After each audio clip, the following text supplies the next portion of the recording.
Welcome to JUnit 4 Framework Training Session 1. This is Haradhan once again as usual. Today in this session I will try to cover JUnit overview, step by step installation guide for JUnit 4 and how we can create and run our fast test cases using JUnit framework. So in the market, JUnit 4 and JUnit 5 is available.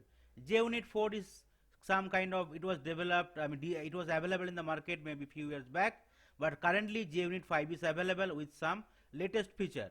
So first I will try to cover all the basics, annotations and basics method available and how we can perform different operation using JUnit 4. Once JUnit 4's all importance detail is covered, then I will start with JUnit 5 where the advanced feature I will try to cover. So what is JUnit? JUnit is a popular unit testing framework in Java. So what does, whenever I am talking about like unit testing framework, you need to know about unit testing. So what is unit testing? So actually unit testing is done by the developer, whereas functional testing, regressions, system testings, right, end-to-end testing as mock testing was actually done by the tester. So unit testing is used to verify a small chunk of code by creating a path, functions or method. The term unit existed even before earlier the object-oriented era, right? Whenever you're talking about object-oriented, right? So you know, right, for starting from C++, Java, Python, everything, all the programming language based on the object-oriented. So even those programming was developed, unit existed, right? So it is basically a natural abstraction of an object-oriented systems, a Java class or object, or like the object means like it is instantiated from the class. Okay. So JUnit is a popular framework mainly used by the developer, but sometimes now currently tester is also using, right? Which is JUnit also similar kind of framework, equivalent to TestNG. Definitely some of the important features like whatever available in TestNG is not available, but JUnit is a similar kind of framework with compared to TestNG. So JUnit has been important in the development of test-driven development and is one of the family of unit testing framework. A JUnit test is a method contained in a class which is only used for testing. This class is called test class. So you already seen, right, whenever we are talking about any test engine framework, right, we are not using the main methods, right, but in case you simply want to create any Java class, you have to use the main method. In case you are not using the main method, so your test case execution will not be successful. But whenever you are writing any code in your TestNG framework, so there is no need to write the main method. So whenever you are using @test annotation, so this will be called as a separate test cases. Similarly, JUnit also, if you write down @test annotation, it will be considered as a test case. Okay. So @test annotation method execute the code unit under test. User can use an assert method provided by JUnit or another assert framework to check an expected result versus the actual result. So obviously the main objective of the testers, right, whenever it can be manual testing, automation testing, is to verify the expected with the actual, right? In case any deviation is there, we need to first analyze, and in case it is deviation in the system, so we need to log as a defect or report as a defect or bug, right, in some management tool, or we can directly communicate to the developer in case some test management tool is not available. Okay. So assertion is one of the important features, just like the TestNG in the JUnit also, through which we can check the expected result with the actual result. Assertion method calls are typically called asserts or assert statement. Users should provide meaningful message in assert statement as well that make it easier for the user to identify and fix the problem. This is especially true if someone looks at the problem who did not write the code under test or test code, right? You know, suppose in a single framework, multiple tester can also work, right? And also sometimes, suppose you already developed your test script, right? And you already moved out of the organization or out of the project, and some other tester came into the project to handle to enhance the script or maybe to maintain the script. So whenever those other tester also go through the test script developed by you, so that if you use some meaningful messages, so they can easily understand what is the objective of each and every test case, right? JUnit promotes the idea test first, code later, which emphasizes on setting up the test data for a piece of code that can be tested first and then implemented. So with the help of JUnit, developer can test the features whatever has been developed so far, or like after developing the prototype, and they can find out any error. After that they can fix it. So the concept is test first and code later. What are the important features available in the JUnit? JUnit is an open source framework, right? So you no need to buy any license for the JUnit. Is open source, available in the GitHub, which is used for writing and running our test case. JUnit provides annotation to identify test method. There are a lot of annotations available, right? Just like @before shoot, @after shoot, @before, @after, ignore, like @test. So these are the annotation available through which we can develop our test script. JUnit provide assertion for testing expected result. If you want to check with your actual result with the expected result, so you can use the assertions. JUnit provide test runner for running the test. So just like the TestNG, there is an provision called multiple test case with the help of testng.xml file, where in the JUnit test runner is available for running multiple tests. JUnit allows JUnit allow tester to write code faster, which increases quality. Compared to other framework, if you use JUnit, so code write will be easier. JUnit is elegantly simple, it is less complex and take less time.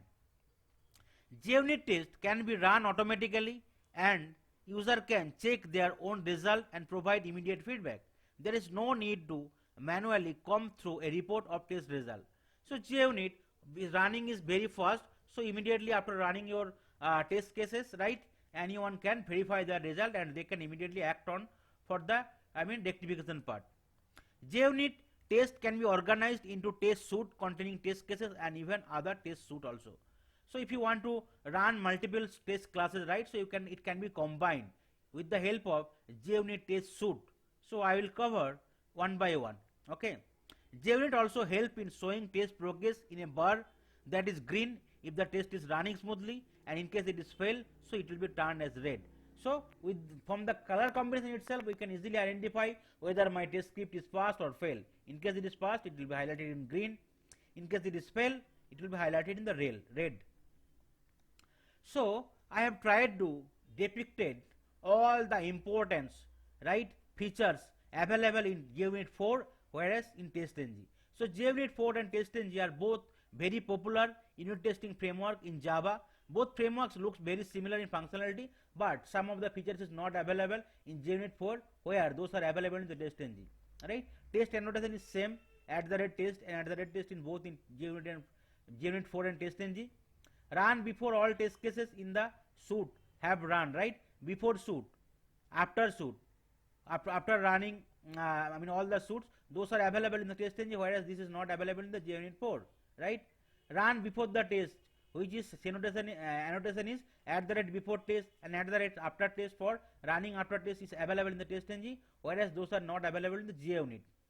Run before the first test method that belong to any group, right? So this is annotation is named as @before group, and for after group it is annotation is named as after group.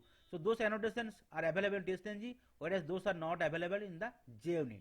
So before shoot, after shoot, before test, after test, before group and after group, these 6 annotations are available in TestNG, whereas those are not available in the JUnit. And if you want to run your script before any test method or class, so you can use before class, which is similar in the TestNG. And if you want to run after all test method in the current class has been run, you can use @after class, which is same also in the TestNG, right? If you want to run before each test method, it is @before in JUnit, whereas it is @before method in TestNG, right? And if you want to run after each test method, you have to use @after annotation in JUnit 4, whereas it will be @after method in the TestNG. And if you want to ignore test, simply you have to use @ignore before @test if it is test case level, and if it is class level, so you have to write @ignore before the class. So all the class will be, whole class will be ignored, whereas in the TestNG annotation is within the test, right, annotation you have to give some bracket and enable equal to false. so it will skip, ignore the test case. If you want to add some handle some expected exception, you have to use within the test annotation expected equal to arithmetic dot class exception name dot class, whereas in the test range it will be expected exception equal to class name dot class. And timeout is similar in both test range in JUnit 4. It will be timeout equal to the millisecond or second, right? You can give it within the test annotation within the bracket. Okay, so those are the important features, right? Which few of the important features is not available in JUnit 4, but in JUnit 5, I mean some of the important feature you can find it compared to TestNG. Both are basically unit testing framework. Like TestNG is used by the tester and JUnit 4 mainly used by the developer for the unit testing. Okay, and if you want to install JUnit in your systems, right? So first, obviously you need to have some Eclipse or maybe IntelliJ, right? So I already had my Eclipse, and once Eclipse is there, if you do not have the Eclipse, you can install it, right? Any Eclipse IDE. After that, you need to install your JDK or Java development kit in your machines, and you need to verify whether it's available or not. In case it is not available, you have to go to that particular site, right? Java, and you can install Java, right? JDK. You need to click on the JDK download, and you can install any version, right? Suppose version you can see here available, any version 11, 15, 8, 7 like that. And based on your operating system, it is Windows or Mac or Linux, you need to install it, right? Once you install successfully, then you need to go to the command prompt. You need to type cmd, and then you can check the version, right? Java space version. So you can check it. You can see here my version is 10.0.1, but right now 11 and 15 also available. So I did not upgraded it, though it is available. So you can I mean install 7, 8, 9, 10, 11 or 15 even, right? JDK. So once it is done, you can find, right? So after that, you need to, right, go to the particular site for JUnit, and you need to install junit.jar and hamcrest-code.jar. So you need to go to that, navigate to that site, right? junit.org and JUnit 4 for JUnit 4. If you open that site, okay, you can find everything for JUnit 5 as well, but I will definitely cover JUnit 5. But now my intention is to cover JUnit 4 first. Once it is done, I will try to give you all the latest features available in JUnit 5 and some of the different features between JUnit 4 and JUnit 5. So you need to click on that download and install. Once you click on that, you can find, right, some jar file available, junit.jar and hamcrest-code.jar.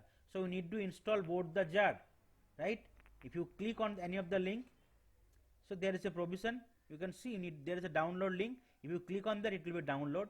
Similar way, you need to download the others jar file, right? hamcrest-code.jar file. So if you open it, and you can click it, right, in the download link. Once this is downloaded, so you need to skip them in some path, right? So basically, you need to create a folder in the C drive. Okay, so if you open my C drive, you can see here some folder I have created, JUnit 4, and here I have placed both the jar file, hamcrest-code 1.3 and JUnit 4.1.3.1. So you need to create a folder in the C drive, and you need to keep them, right, with that folder. Okay, then after that, you need to set the properties, right, for the JUnit, I mean JUnit home and the class path. So how you can set it, right? Before that, once Java is installed, also you need to set the Java home path, right? So you need to right click on the my computer, and then you need to click on the advanced system settings. Okay, then you need to click on the environment variables, right? You can see for Java home path is there, right? How you can find the home path for Java, any version JDK, you need to click on the C drive, and you need to click on the program files. Here you can see something is available called Java. You need to give that particular path here, right, till the JDK folder. Okay, this is the JDK folder path I need to give in the Java_home. After that, for Java I also need to give the path till the bin folder in the path variable. here you can see it is available, right, for Java. You can see JDK bin. If you do not have, you need to click on the add new button. After that you can add it, right, here. Similar way, if you want to add Java home, you need to click on the new button. Here you can give the variable name and the variable path.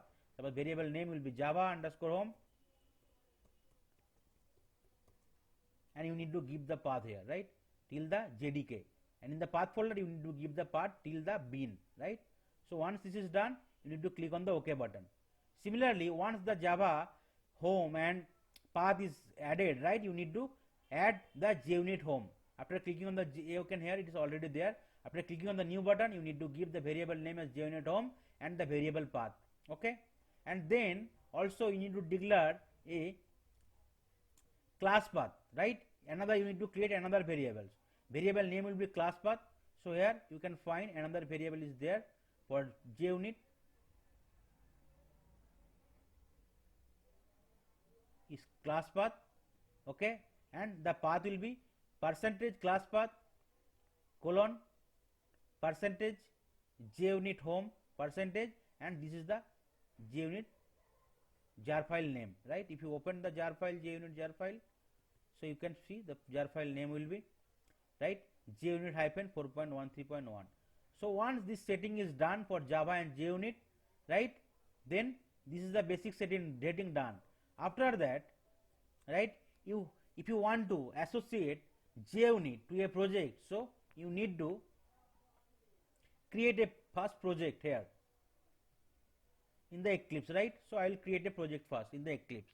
So click on the file, new, and then any project, Java project.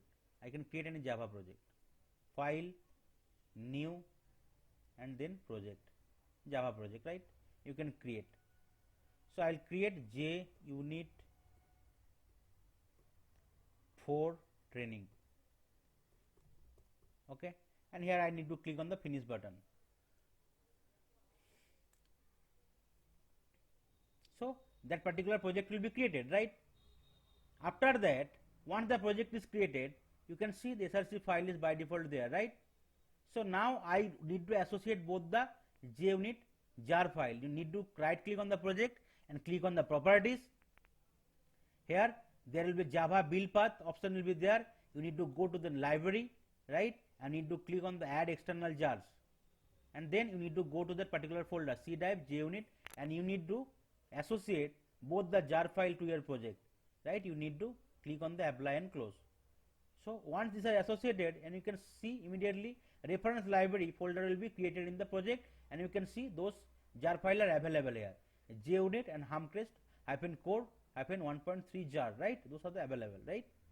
You can verify in the reference library sections under the project in the package explorer section on the left. Once it is done, your project creation is done, you can create some package in the SRC folder, okay. I can create some package, or without creation a package you can still create directly class, okay. So you need to first I will create the package, new package,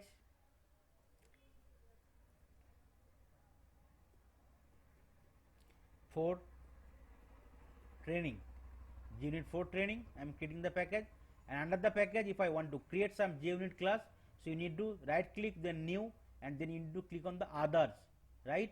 So once JUnit is installed, associated, right, so if you type here JUnit, you can find, right, the folder under the Java JUnit folder, and there is two options is there, right, JUnit test case and JUnit test suite. So I will let you know what is the impactance of JUnit test suite.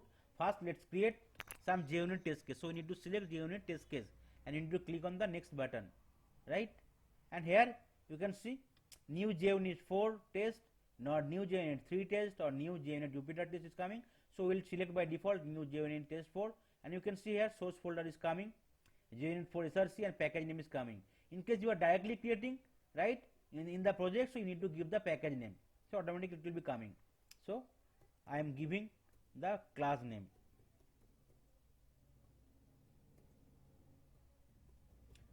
is JUnit 4 training, and you can see whenever you are clicking, you are creating some class, right. If it is Java class, you can see public static void main method will be there. If it is testng, all the annotations available for testng is available here. But if it is for JUnit, you can see setup before class, right after class, and setup and teardown, which is kind of similar to before and after is coming. So I will not select anything. Simply I will click on the finish button, right? So my JUnit class will be created, and here you can see by default the fail not implemented is coming. That means it will fail the test case. You can see at the rate test annotation is coming, and you need to create some test, right? Method. This is the method name, test public void, and it will fail the test case not yet implemented. And you can see for the at the rate test, right, org.junit assert, right, it's already imported from that particular package, right?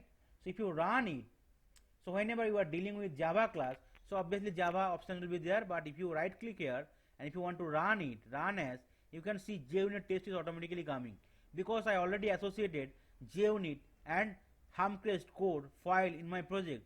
So if you create any JUnit class and if you want to run them, so it will automatically, the option will be displayed, and if you can run it with the help of JUnit test. So if you run it, it will fail, right? You can see I already mentioned, right, in case test cases fail, it should be red color, and you can see cross mark is coming, right? You can see here the cross mark is coming, but in the right side you will not get any details, just like the testng, but in the left side you will get all the details. You can see JUnit, another folder is creating here, right, just like the project explorer, and you can see both are failed, right? And you can see failure test is coming here.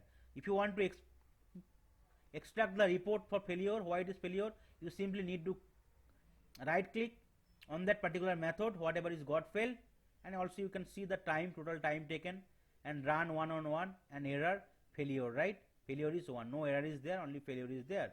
This is the right JUnit 4 training is the package name, and JUnit 4 training is the class name. So package name dot class name is similar to testng, and this is the method name. And if you want to get the failure list, you need to simply right click, and you need to, you can here, from here you can again run it or debug it, right, from the class level itself. This is the additional features available. And if you want to get all the details of the failure, you need to simply copy failure list, and if you open some notepad, you can get the result of the failure, right? Details failure result, right? You can see assert fail, right, and package name, class name, everything you can find it, and you can correct it, right, not even implemented, assertion error. So if I want to print something, SOISO,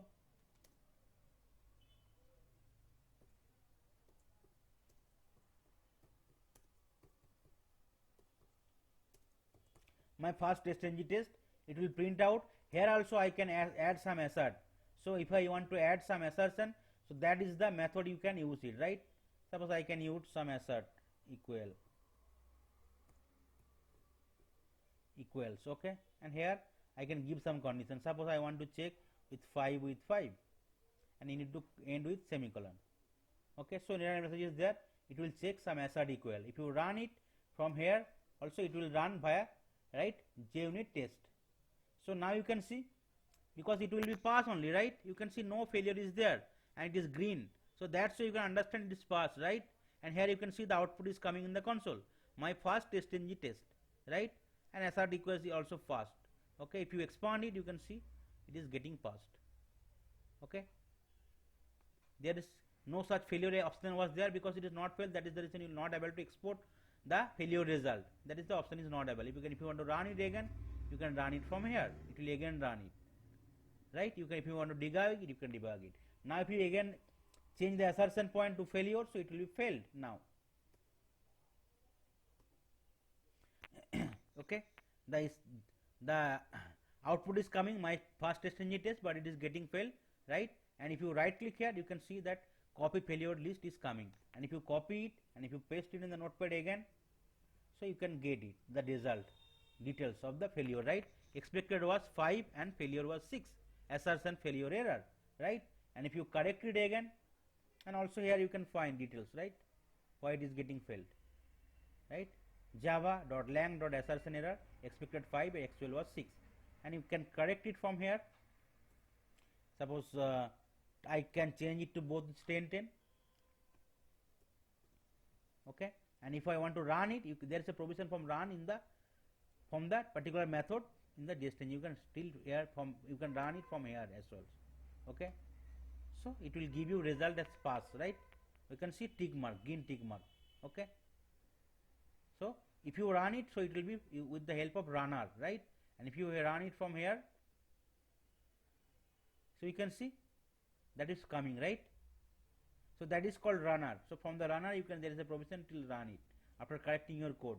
So you can see that is the package name dot class name. If you expand it, the method name will be coming, which is equal to test method, and your output will be coming here. Okay, so that's all about the TestNG overview and how you can, right, set up all the configuration for TestNG and how you can create your new project and new TestNG. Sorry, this is all about the JUnit, right? JUnit, I mean overview, and the JUnit, how you can set up, right, all the step by step installation, right, and how you can create fast project and fast JUnit class, and how you can run it even it is failure, how you can export the details failure report, and you can correct your code if it is passed, and if you want to rerun it, how you can rerun it from the runner options. Okay, so that's all about from today's session. Thank you.